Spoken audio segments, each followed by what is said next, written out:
모든 인사권과 당내 모든 회의에 참석하고 또 김무성 대표는 지금 금년도 대권 후보 1위 반열에 올라있는 이상의 권력자가 이상구가 있느냐 이거야. 수진학번 같은 경우도 나는 김무성 대표가 1월달 기자회견에서 당신은 반대한 분이지만은 당 대표로서 참 책임있다 사과한다는 얘기까지 했는데 그 한 달도 안 돼서 지금 누구한테 그것을 책임을 전가하려고 그러는 게 무슨 당에 도움이 되고 본인에게 무슨 득이 되느냐. 지금 뭐 김무성 주변에도 김무성 다음 대권을 위해서 완장찬 사람들이 매일 별의별 짓을 다 하고 있지 않았어. 지금 이런 권력자라는 얘기 써서 당의 분란을 일으키는 일은 없었으면 좋겠다는 말씀을 간곡히 드립니다. 네, 이 권력자 논쟁이 뜨거워지고 있습니다. 전과는 달리 김 대표도 발언을 철회하거나 고개를 숙이지 않고 있습니다. 자, 먼저 그 권력자 발언 들어보도록 하겠습니다.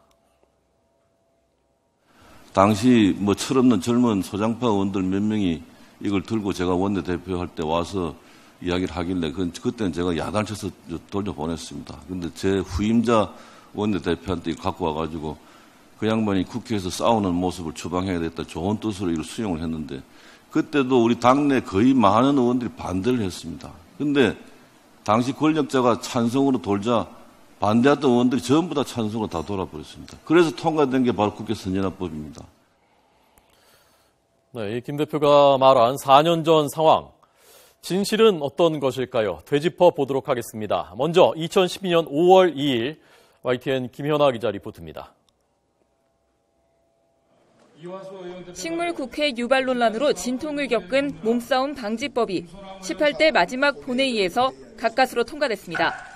투표에 참여한 의원 192명 가운데 127명이 찬성표를 던졌습니다. 과정은 쉽지 않았습니다. 새누리당에서 반대 의견이 만만치 않아 본회의 직전까지도 법안 수정이 거듭됐습니다. 소수 정당이 의사 진행을 방해해 다수 정당이 끌려다닐 수 있다는 우려가 제기됐고 소수파가 마음만 먹으면 어느 것을 잡고 걸겠다라고 마음만 먹으면 즉각 걸리게 돼 있는 우리 국회 스스로 식물국회를 자초하게 되는 매우 좋지 않은 법입니다.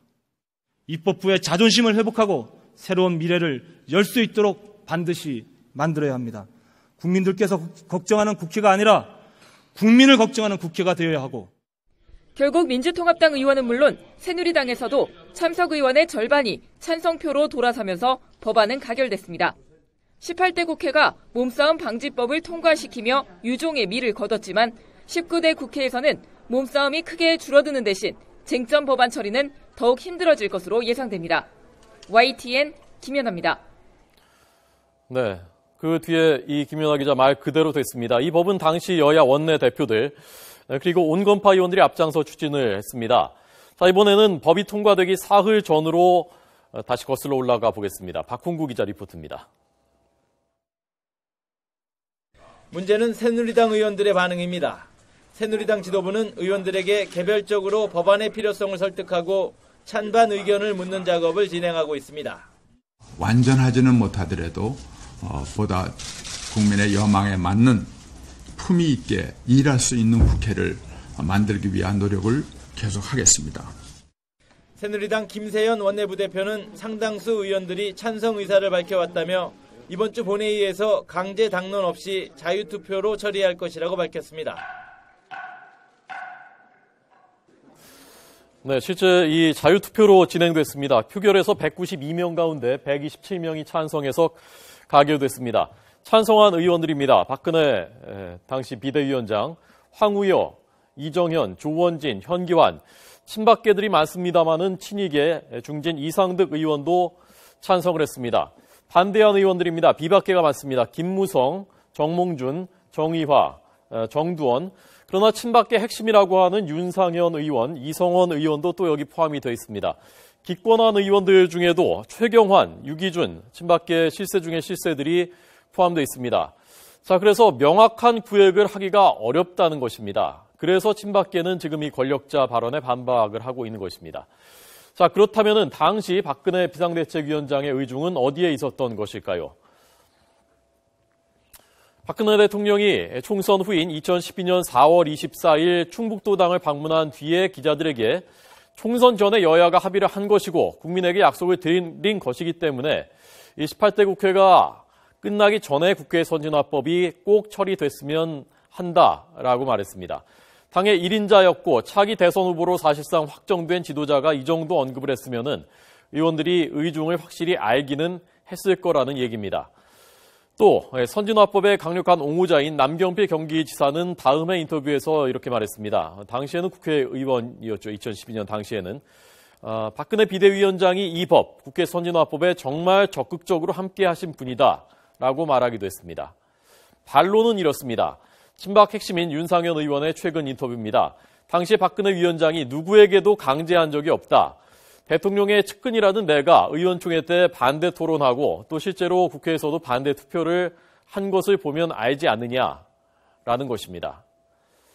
자, 종합해보면 이렇습니다. 당론 투표 또는 강제성은 없었습니다.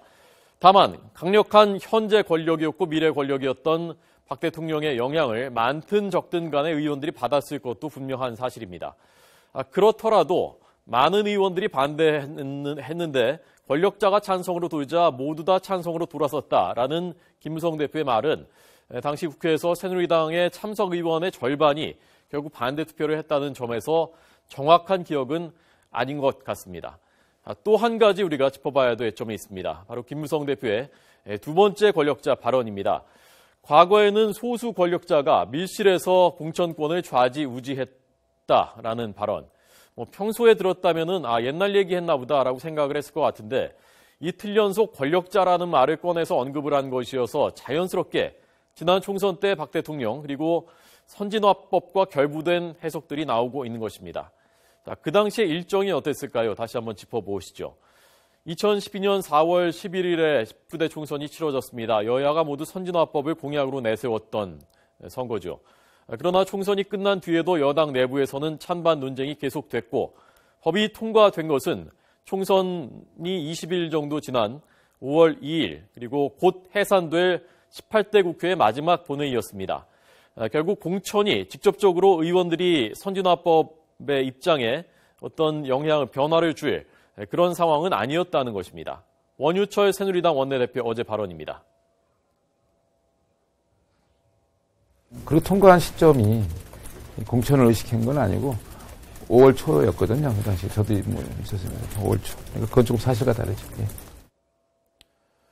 네, 물론 김무성 대표의 권력자 발언이 이틀 연속으로 나오면서 이것이 연상작용을 일으킨 것이지 김 대표가 직접 의원들이 공천 때문에 선진화법 찬성으로 돌아섰다라고 말한 것이 아니라는 점은 그 점도 짚고 넘어가야 되겠습니다.